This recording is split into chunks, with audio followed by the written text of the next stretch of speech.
மாணவர்கள்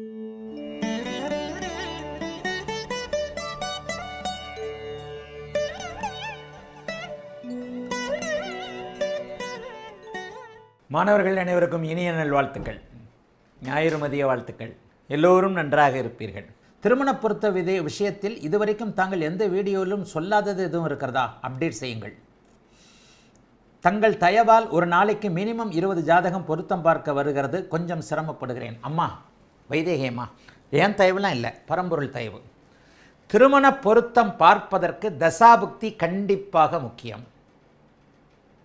திருமண பொருத்தம் பார்ப்பதற்கு எதை பார்க்கலைனாலும் தசாபுக்தி கண்டிப்பாக முக்கியம். திருமண பொருத்தம் இப்போ இந்த சகோதரியுடைய கேள்வி ரொம்ப பெரிய கேள்வி. ஒரு தனி வீடியோவாக போடணும்னு வச்சுருந்தேன். திருமண பொருத்தம் பலன் சொல்வதில் உள்ள சந்தேகங்களில் இதுவும் ஒன்று தானே. திருமண பொருத்த பலன் சொல்கிறீங்க. திருமண பொருத்தத்திற்கு 10 பொருத்தம் என்கின்ற அந்த முட்டாள்தனத்தை எந்த நிலையிலையும் மனசால கூட நினச்சிடாதீங்க. நட்சத்திரங்களுக்குள்ள ஒன்றுமே இல்லை என்று நான் சொல்லி கொண்டிருந்த அமைப்பு அப்படியே அந்த 10 பொருத்தத்துக்குள்ளே போய் இப்போ இந்த உயர் சார சிஸ்டம்னு வந்துட்டு இருக்கு. திருமண பொருத்தம் ஒன்றும் இல்லை. நேத்தோ முந்தானாலோ ஒரு தனி வீடியோவாக போடணும்னு எடுத்து வச்சேன். நேத்தோ முந்தானாலோ ஒரு தனி வீடியோவாக போடணும்னு எடுத்து வச்சேன்.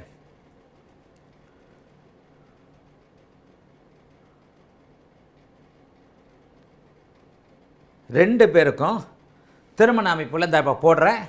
இப்போ பாருங்கள், தசாபுக்தி அமைப்புகளே மிகப்பெரிய அளவில் முக்கியம். திருமண பொருத்தத்திற்கு மிகவும் முக்கியம், இம்பார்ட்டன்ட் தசாபுக்தி. தசாபுக்தி என்ன செய்யும் அப்படிங்கிறத கணிக்க தெரியாதவர்களுக்கு திருமண பொருத்த அமைப்புகள் எதுவுமே தெரியாது. திருமண பொருத்த அமைப்புகளை அவங்களுக்கு பார்க்க தெரியாது. அதாவது தசாபுக்தி அமைப்புகள், அம்மா வாழ்க்கையில் ஒரு சம்பவத்தை எதுமா சுட்டி காட்டுது? தசாபுக்தி. ஒரு டைவர்ஸ் என்பது சம்பவம். கல்யாணம் அப்படிங்கிறது சம்பவம். அப்போ ஒரு இடத்துல ஒரு நல்ல சம்பவமோ கெட்ட சம்பவமோ நடக்குது அப்படிங்கிறத கன்ஃபார்ம் பண்ணுறது என்ன? தசாபுக்தி. ஜோதிடத்துடைய அடிநாதமே அந்த தசாபுக்தி அமைப்புகளில் தானே இருக்கு. அப்போ அந்த தசாபுக்தி அமைப்புகள் எப்படி என்ன நடக்கும் என்பதை அப்போ திருமண பொருத்தத்திற்கு என்ன பண்ணணும்? திருமண பொருத்தம் என்பது ஜோதிடமே தெரியாதவர்கள் திருமண பொருத்தத்தை பார்க்கக்கூடிய அளவிற்கு இங்கே வந்திருக்கு. ஜோதிடமே தெரியாதவங்க திருமண பொருத்தத்தை பார்க்கலாம்ன்ற அளவுக்கு 10 பொருத்தம் ஒரு அட்டவணைப்படுத்தப்பட்ட ஒன்றாக இருக்கிறது.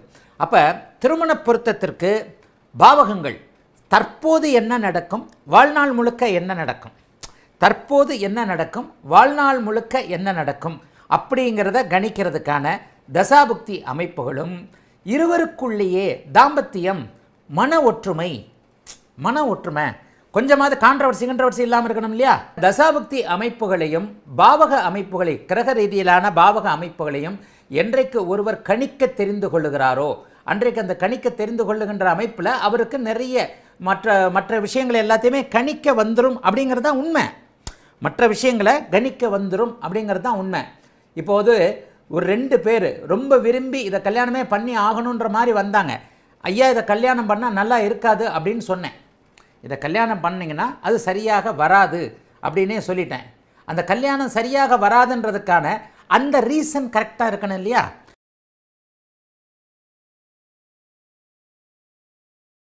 இது பெண்ணுடைய ஜாதகம், லக்னத்தில் சுக்கிரன். இது பெண்ணுடைய ஜாதகம். லக்னத்தில் சுக்கிரன், 2ஆம் இடத்துல குரு, சனி 3ல் சனி, சரி, சூரியன் புதன் கேது, இங்கே ராகு. சில நேரங்களில் திருமண பொருத்தம் பார்க்க வருபவர்கள் ஓரளவிற்கு அண்டர்ஸ்டாண்டிங்கில், அதாவது சந்திரன் செவ்வாய், இதுதான் மணமகளுடைய ஜாதகம். இப்போது நடந்து கொண்டிருக்கக்கூடிய அமைப்பு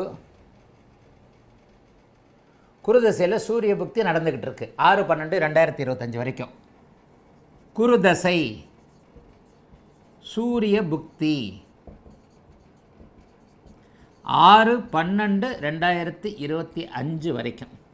நல்லா பார்த்துக்கோங்க. இது பெண் ஜாதகம், தனுசு லக்னம், லக்னத்தில் செவ்வாய், 5ல் குரு சனி, சந்திரன் குரு சனி, பௌர்ணமி யோகம், சூரியன், புதன், கேது ராகு, சுக்கிரன். நல்லா பார்த்துக்குங்க. இப்போ இவருக்கு புதன் வந்து 12ல் மறைவு. ஓகே.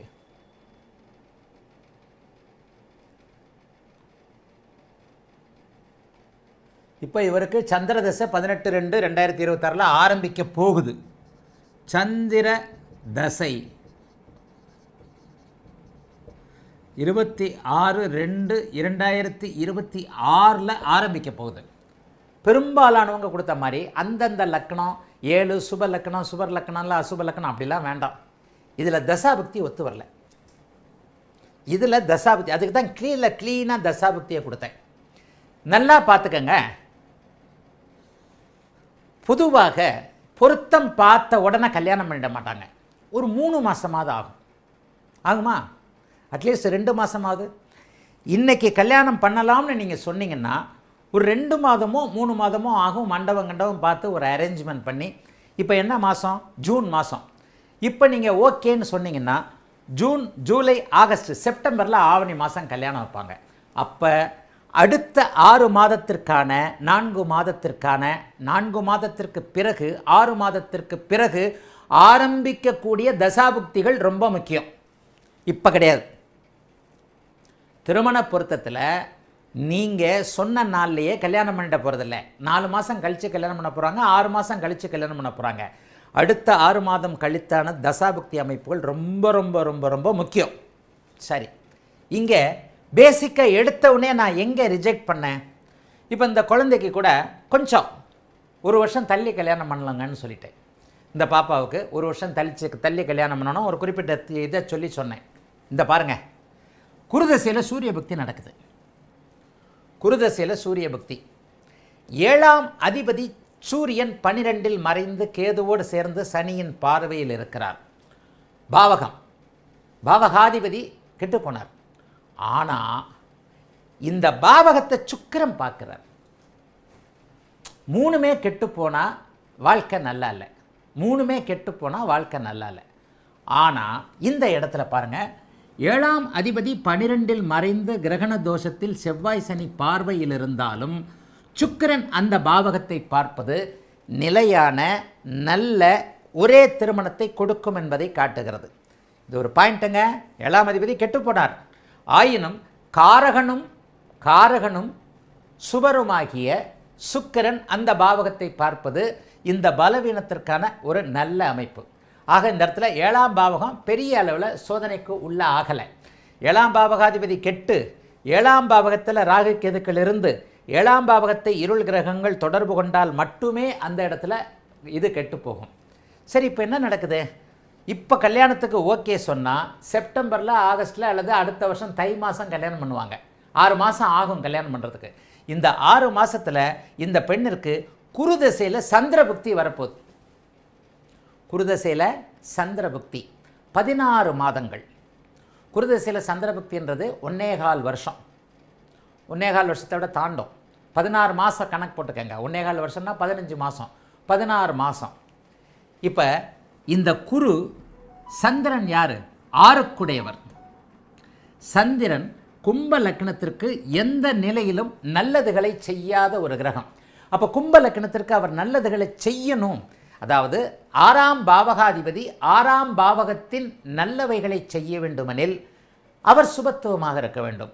6ஆம் பாவகத்தின் தீயதுகளை செய்ய வேண்டுமெனில் அவர் பாவத்துவமாக இருக்க வேண்டும். இந்த சுபத்துவ பாவத்துவ சப்ஜெக்டை புரிஞ்சுக்கிட்டீங்க, பலன் சொல்றதுல துள்ளி விளையாடுவீங்க.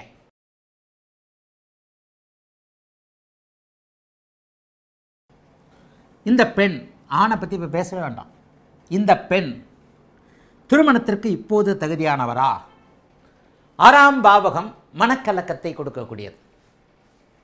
இனம் புரியாத மனக்கலக்கம், எதிர்பார்ப்புகள், ஏமாற்றம். 6ஆம் பாவகம் என்ன? ஒன்று எதிர்பார்க்குறீங்க, அது நடக்கலை. போ நடக்கலையே, மூஞ்ச தூக்கி வச்சுக்கிட்டு இருப்பீங்கல்ல. எதிர்பாராத மனக்கலக்கம், இனிமே என்ன ஆகுமோ என்கின்ற பயம், இதெல்லாம் ஆரம்பம் சொல்லி கொடுத்துருக்கிறேன் ஏற்கனவே. இனிமேல் என்ன ஆகுமோ என்கின்ற பயம் ஆரம்பம் சார்ந்தது. சரி, இந்த பெண்ணிற்கு சூரிய புக்தி 7ஆம் அதிபதியுடைய புக்தி 6/12/2025 ஆரம்பிக்க, அதனை எடுத்து 1.25 வருஷம் 2027 ஏப்ரல் மாதமோ என்னமோ வரைக்கும், 2027 ஏப்ரல் மாதமோ என்னமோ வரைக்கும், ஜூன் மாதமோ வரைக்கும், கிட்டத்தட்ட ஒரு 16 மாதங்கள் சந்திர புக்தி நடக்க இருக்கிறது.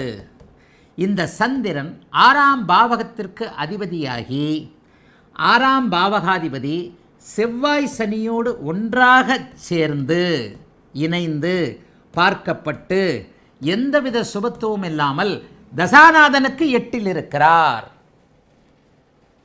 தசாபக்தி எப்படி கணிக்கிறது? தசாநாதன் 3ல் இருக்கிறார். எப்படி கணிக்கிறது? தசாநாதன் 2ல் இருக்கிறார், அவருக்கு 8ல் சந்திரன் இருக்கிறார். சந்திரனுடைய ஆதிபத்தியம் 6ஆம் ஆதிபத்தியம். அப்போ என்ன நடக்கும்? மனக்கலக்கம் வரும், வம்பு வரும், வழக்கு வரும், தேவையற்ற பதற்றம் வரும். இவர் 6ஆம் பாவகத்தின் அசுப காரகத்துவங்களை கண்டிப்பாக செய்வார். செய்வாரா மாட்டாரா? மாணவர்கள் ஆழ்ந்து சிந்திக்கலாம். தசாபக்தியை கணிப்பதில் தான் ஒரு ஜீனியஸ் தனம் இருக்கிறது. 6ஆம் பாவகத்தினுடைய வம்பு, வழக்கு, அசிங்கம், கேவலம் போன்ற அத்தனை அமைப்புகளையும் இங்கே சந்திரன் கும்ப லக்னத்திற்கு கொடுத்தே தீருவார். ஃபஸ்ட்டு பாயிண்ட்டே சொல்லிட்டேன், இந்த பொண்ணுக்கு கல்யாணம் நடக்காது. 2027 தான் கல்யாணம் நடக்கும். செவ்வாய் புக்தியில் தான் கல்யாணம் நடக்கும். ஏன்?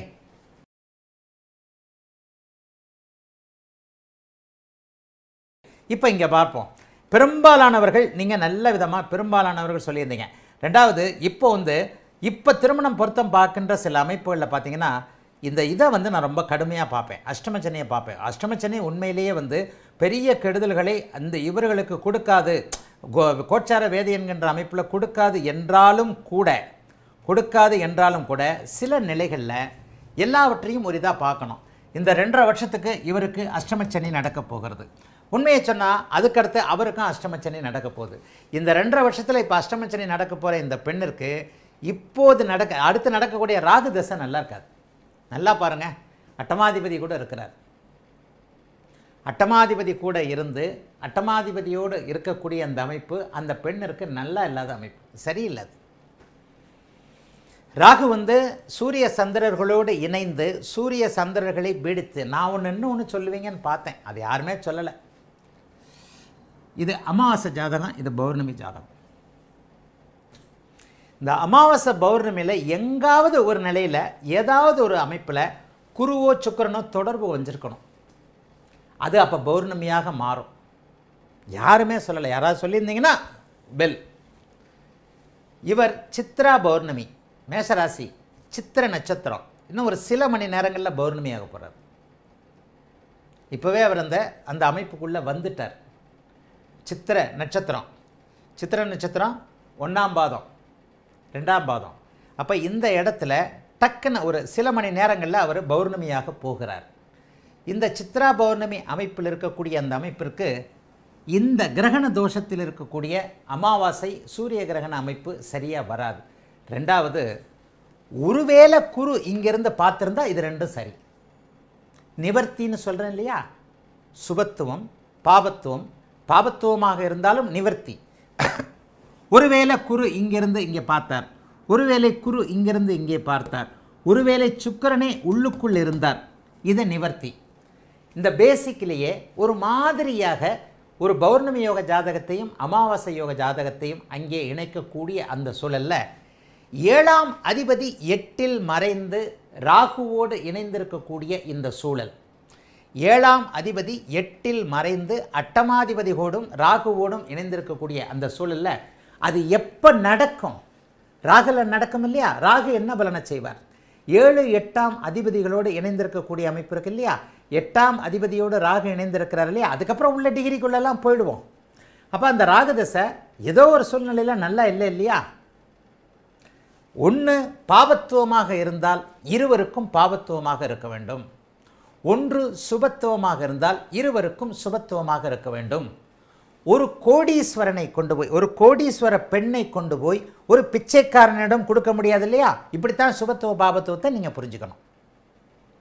ஒரு கோடீஸ்வர பொண்ணை, அந்த கோடீஸ்வர பொண்ணு யானை மாலை போட்ட மாதிரி, அந்த காலத்தில் போட்ட மாதிரி எங்கேயாவது கோவில் வாசலில் பிச்சை எடுத்து கொண்டிருக்கின்ற ஒருவனுக்கு கோடீஸ்வர பொண்ணை கொடுப்போமா? கொடுக்க மாட்டோமில்ல. இதுதான் சுபத்துவ பாபத்துவம். நம்ம சமமாக பார்ப்போமில்ல. 1 லட்ச ரூபா சம்பளம் வாங்குகிறோம், ஒரு ஏதோ அந்தளவுக்கு ஒரு பொண்ணு அழகாக இருக்குது, சம்பளமே அது வாங்கலை, அழகாக இருக்குப்பா, நல்லா இருக்குப்பா, இவன் அதை வச்சு காப்பாற்றுவான். அப்படியாவது கொடுக்குறோம்ல. ஏதோ ஒன்று ப்ளஸ் ஏதோ ஒன்று மைனஸ் என்கின்றதாக ப்ளஸ் மைனஸ் பார்க்குறோம் இல்லையா? சரி ப்ளஸ்ஸை கொண்டு போய் சரி மைனஸில் சேர்க்க மாட்டோம் இல்லையா? சரி, அப்போ இந்த அமைப்பை இப்படி சொல்லலாமா? கிரகண தோஷம் சரி மைனஸ், பௌர்ணமி யோகம் சரி ப்ளஸ். கரெக்டாக? சந்திரன் ராகு சேர்க்கை தான், அதுக்குள்ளே உள்ள டிகிரிக்குள்ளே போய் பாருங்கள். ஆனாலும் இது பௌர்ணமிக்கு அமைப்புக்கு பக்கத்தில் வந்துருச்சு. இதற்கடுத்து வரக்கூடிய தசா அமைப்புகள் இங்கே குரு சனி எல்லாம். இப்போ சனி தசை எப்படி இருக்குது? இந்த பையனுக்கு இப்போ குரு தசை. சனி தசை எப்படி இருக்குது? உண்மையிலே சூப்பராக இருக்குது. நல்லா பாருங்கள் சனி தசை எப்படி இருக்குன்ட்டு. சனி தசை எப்படி இருக்கு? பௌர்ணமி சந்திரனுடைய பார்வையில் குருவின் வீட்டில் அப்படியே சூட்சும வலுவோடு இந்த பையனுக்கு சனி தசை அட்டகாசமாக இருக்கும். கும்பலக்கணம் தான், லக்னாதிபதி 2ல் சூட்சும வலுவோடு குருவின் ஆட்சி பெற்ற குருவின் வீட்டில் அமர்ந்திருக்க, அப்படியே சனி தசை சந்திரனுடைய பார்வையில், பௌர்ணமி சந்திரனுடைய பார்வையில் இருக்க இந்த பையனுடைய ஜாதகம் அட்டகாசமான ஜாதகம். இங்கே வரப்போகிற இந்த குரு தசையை விட்டுருங்க. 18 வருஷம் 2027லேருந்து 45 வரைக்கும் நடக்கக்கூடிய 18 வருஷம் ராகு தசை இந்த இடத்துல என்ன செய்யும்?